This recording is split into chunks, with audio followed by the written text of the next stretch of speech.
हाय दोस्तों, बहुत बहुत स्वागत है आप सभी लोग का राधे जीएस इनसाइड में।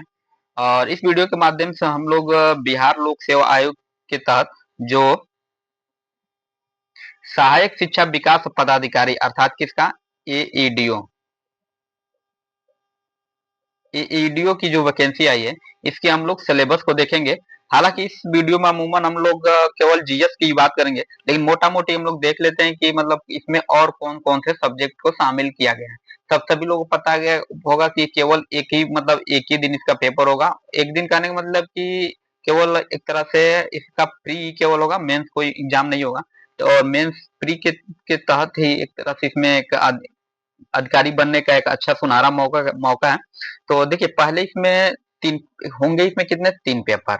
ठीक है, एक तो आपका होगा मतलब पहला, देखिए तीन पेपर होंगे। ठीक, एक तो पहला क्या होगा, मतलब ये होगा क्वालिफाइंग नेचर, जिसमें आपका हिंदी होगा और प्लस क्या होगा, इंग्लिश। मैं शॉर्ट में लिख रहा हूँ क्यों, ठीक है।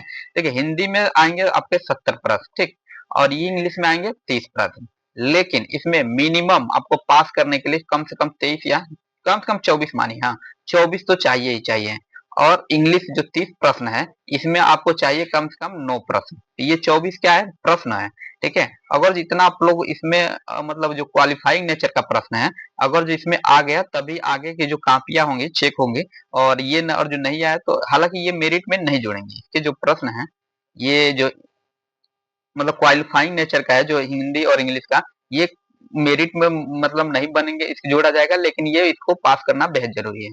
खैर, ये तो हो गया क्वालिफाइंग नेचर। मोटा मोटी इसको हम लोग देख लेते हैं क्या है, जीएस।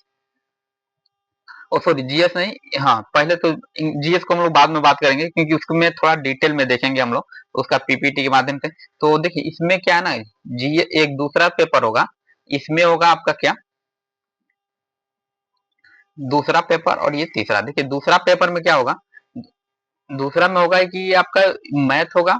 इसको भी हम साथ में लिखते हैं, मैथ और रीजनिंग। मैथ के कितने होंगे, 50 प्रश्न होंगे, जैसा कि आयोग के द्वारा बताया गया। और रीजनिंग के भी कितने होंगे, 50 प्रश्न होंगे। ठीक है, और जो तीसरा प्रश्न होगा, इसमें होगा क्या, जीएस। इसमें होगा जीएस, और जीएस में कितने प्रश्न होंगे, 100। इसमें भी मैथ और रीजनिंग मिला के इसमें भी टोटल 100 प्रश्न थे। ठीक है, जिसमें से 50 रीजनिंग, 50 मैथ। अब जीएस में 100 प्रश्न होंगे, तो इसी में विविधता है कि कहाँ से क्या पूछेगा। तो हम लोग इसी को थोड़ा डिटेल से देखेंगे। तो देखते हैं इसमें कौन कौन सा शामिल किया गया है।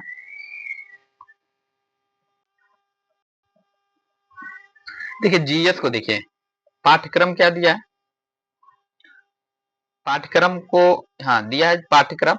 और देखिए, इसमें कह रहा है ना कि लिखित परीक्षा, एक विषय पत्र परीक्षा की प्रकृति प्रश्नों की संख्या, परीक्षा की अवधि, कुल अंक निम्नांकित है। तो देखिए, सामान्य अध्ययन जो पहला प्रश्न होगा, इसका कुल मतलब टाइप के इस टाइप का होगा, लिखित होगा या मतलब एक तरह से ऑब्जेक्टिव होगा या सब्जेक्टिव। तो ये होगा वस्तुनिष्ठ होगा। प्रश्नों की संख्या इसमें कितने रहेगी, 100 रहेगी। अवधि, ये अवधि लिखा है यहाँ पे, अवधि होना चाहिए। खैर, अवधि 2 घंटा होगा। कुल प्रश्न मतलब 100 अंक प्रश्न होंगे।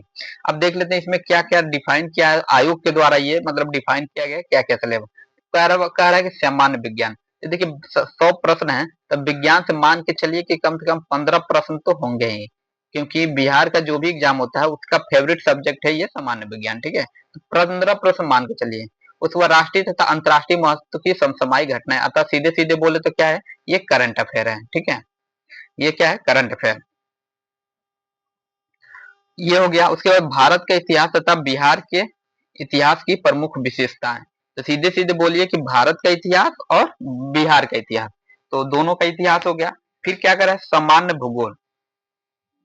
सामान्य भूगोल मतलब ये हम लोग जो नॉर्मली भूगोल पढ़ते हैं वो आ जाएगा। ठीक है, जिसमें वर्ल्ड हिस्ट्री भी और इंडियन, वो सॉरी हिस्ट्री बोल रहे हैं, वर्ल्ड जियोग्राफी भी और इंडियन जियोग्राफी, इसमें दोनों शामिल है।